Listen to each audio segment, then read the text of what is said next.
పడుకుంటున్నానే ఆ పూల పరుపులను హాయిగా నిదరో పైసా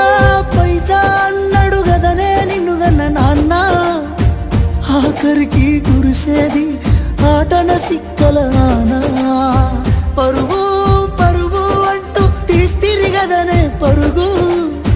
పానం పోయినంక మోగేదే డప్పుల దరువు ఉండదనికే హాని పిల్ల పాపాలతోని హాయిగా బతుకేను వందేళ్ళు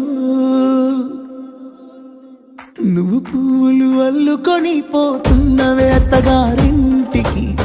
నే పువ్వులు జల్లుకొని పోతున్ననే కాలే